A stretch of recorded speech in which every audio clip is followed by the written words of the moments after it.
The $30,000 Bequest and Other Stories by Mark Twain. Section 8. The Californian's Tale. 35 years ago I was out prospecting on the Stanislaus, tramping all day long with pick and pan and horn, and washing a hatful of dirt here and there, always expecting to make a rich strike, and never doing it. It was a lovely region, woodsy, balmy, delicious, and had once been populous, long years before, but now the people had vanished, and the charming paradise was a solitude. They went away when the surface diggings gave out.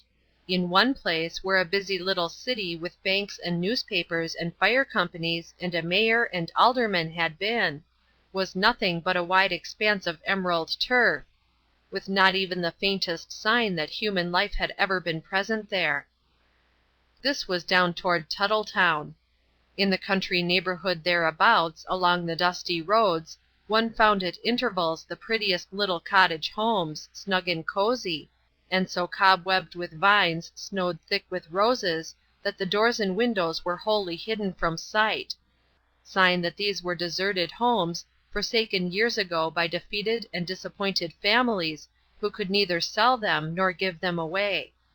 Now and then, half an hour apart, one came across solitary log cabins of the earliest mining days, built by the first gold miners, the predecessors of the cottage builders.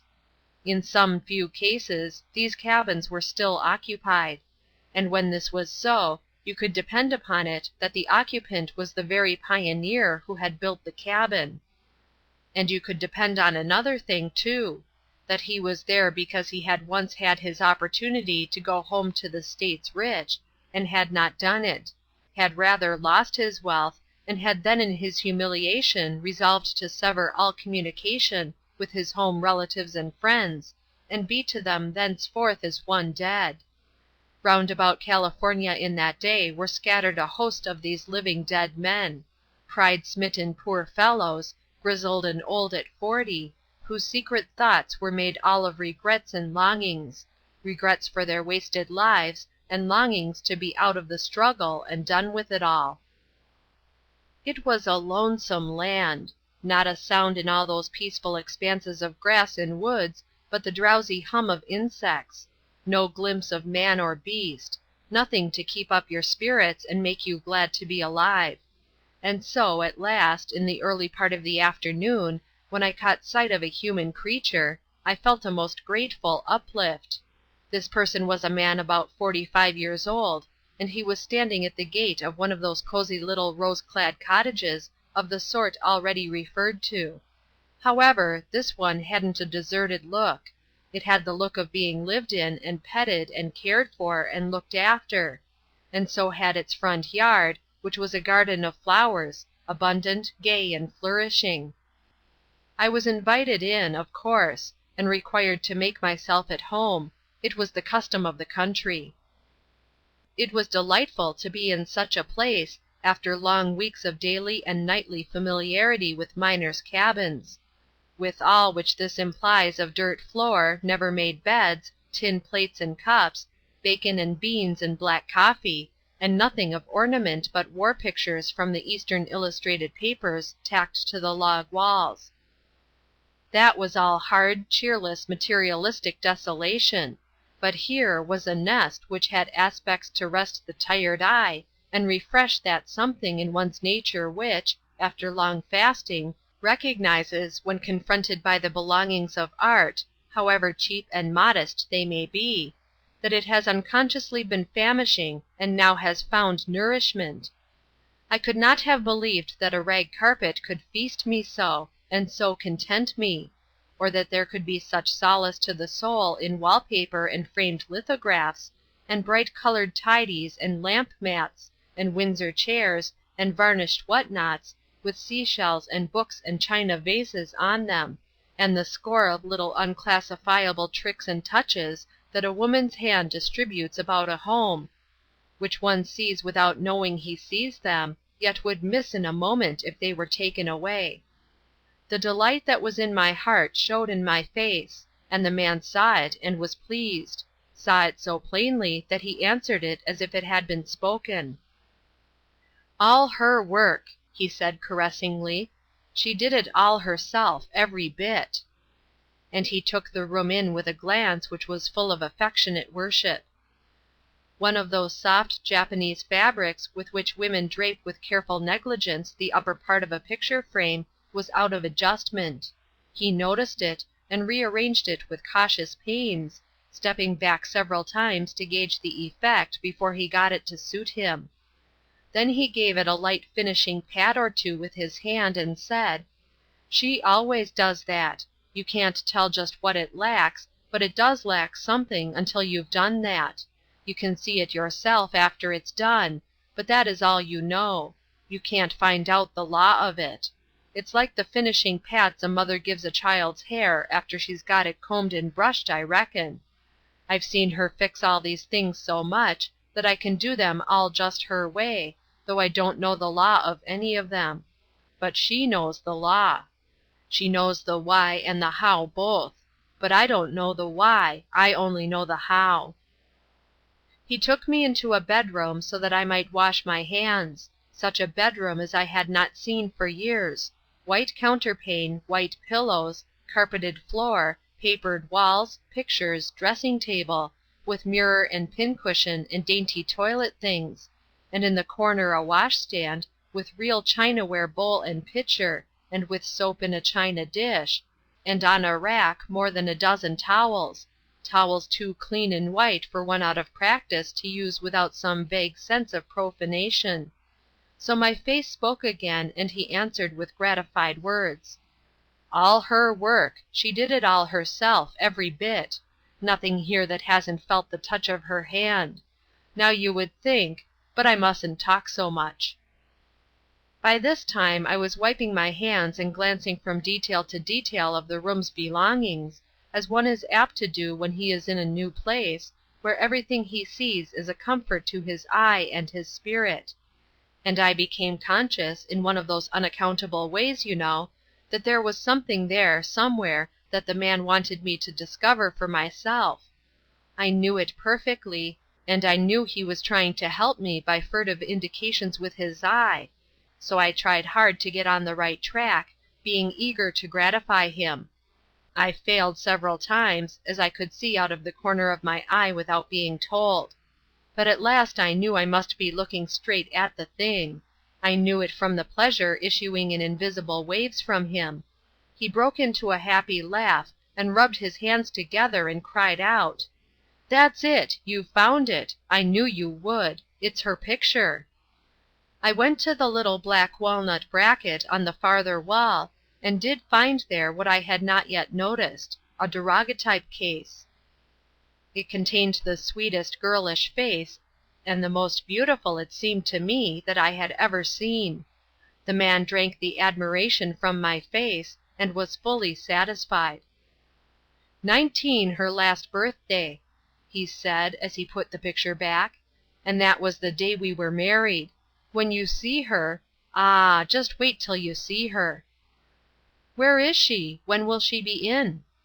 "Oh, she's away now. She's gone to see her people. They live 40 or 50 miles from here. She's been gone 2 weeks today." "When do you expect her back?" "This is Wednesday. She'll be back Saturday, in the evening, about 9 o'clock, likely." I felt a sharp sense of disappointment. "I'm sorry, because I'll be gone then," I said regretfully. "Gone? No, why should you go? Don't go. She'll be disappointed." She would be disappointed, that beautiful creature! If she had said the words herself they could hardly have blessed me more. I was feeling a deep, strong longing to see her, a longing so supplicating, so insistent, that it made me afraid. I said to myself, "I will go straight away from this place for my peace of mind's sake." You see, she likes to have people come and stop with us, people who know things and can talk, people like you. She delights in it, for she knows, oh, she knows nearly everything herself, and can talk, oh, like a bird. And the books she reads, why, you would be astonished. Don't go, it's only a little while, you know, and she'll be so disappointed. I heard the words but hardly noticed them. I was so deep in my thinkings and strugglings. He left me, but I didn't know. Presently he was back, with the picture case in his hand, and he held it open before me and said, "There now, tell her to her face you could have stayed to see her, and you wouldn't." That second glimpse broke down my good resolution. I would stay and take the risk. That night we smoked the tranquil pipe, and talked till late about various things, but mainly about her. And certainly I had had no such pleasant and restful time for many a day. The Thursday followed and slipped comfortably away. Toward twilight a big miner from 3 miles away came, one of the grizzled, stranded pioneers, and gave us warm salutation, clothed in grave and sober speech. Then he said, "I only just dropped over to ask about the little madame, and when she is coming home. Any news from her?" "Oh, yes, a letter. Would you like to hear it, Tom?" "Well, I should think I would, if you don't mind, Henry." Henry got the letter out of his wallet, and said he would skip some of the private phrases, if we were willing.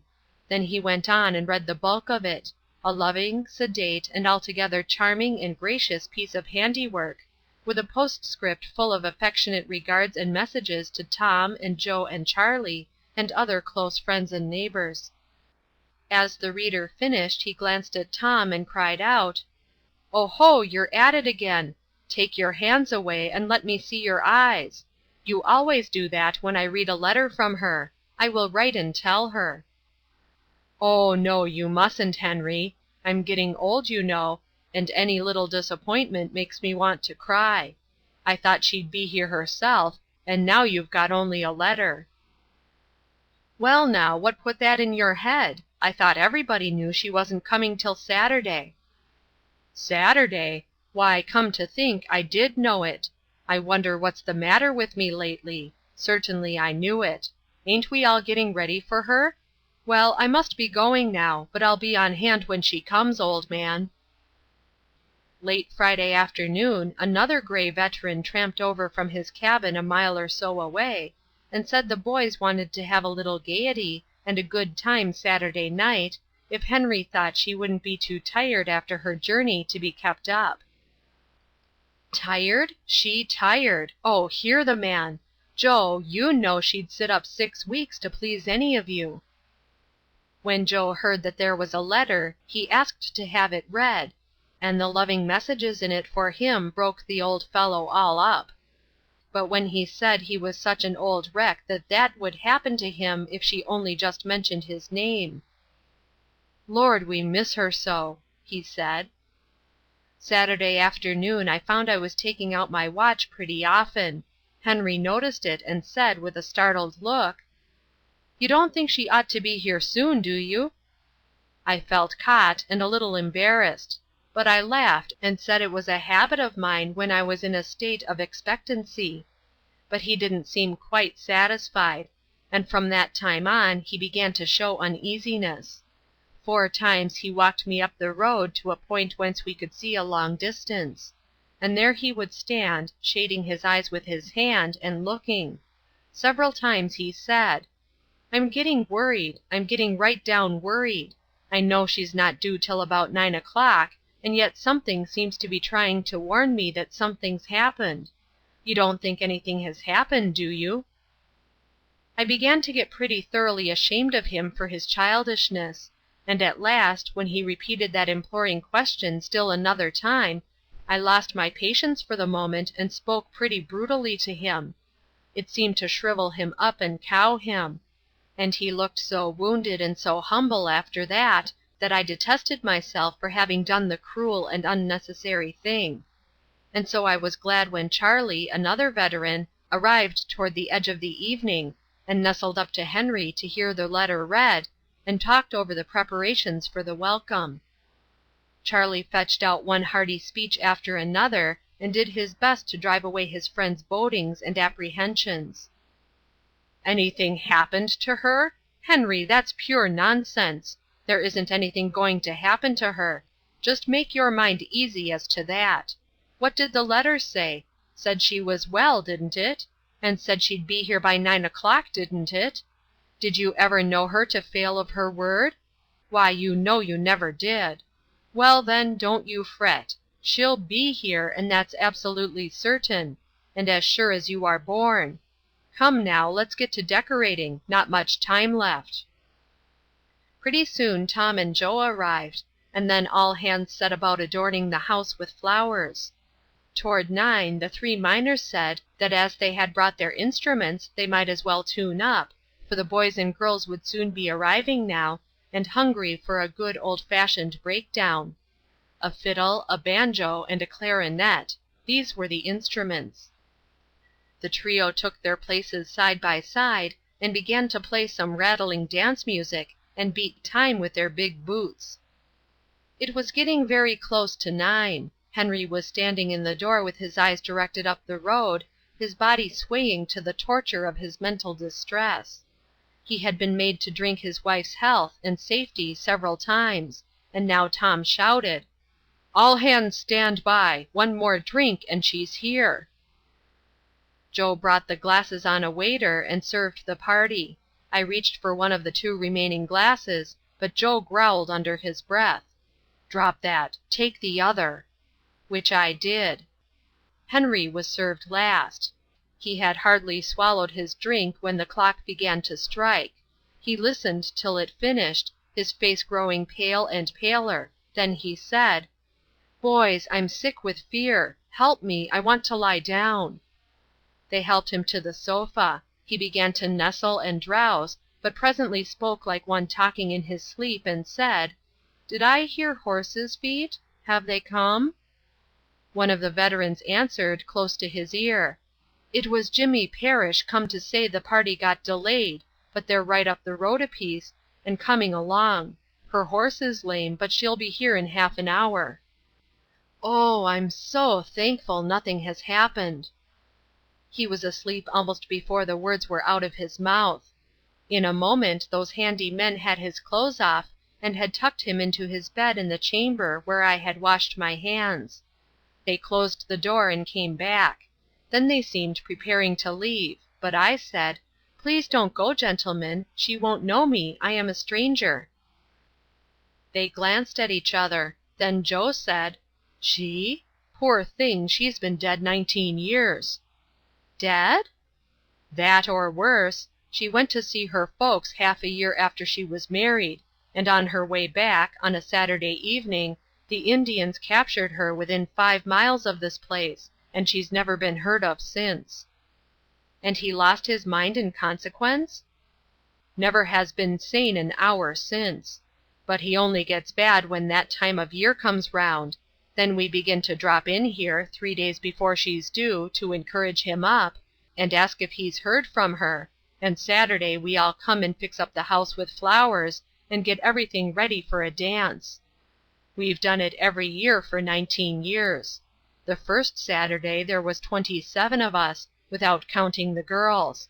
There's only 3 of us now, and the girls are gone. We drug him to sleep, or he would go wild. Then he's all right for another year. Thinks she's with him till the last 3 or 4 days come round. Then he begins to look for her, and gets out his poor old letter, and we come and ask him to read it to us. Lord, she was a darling." End of Section 8.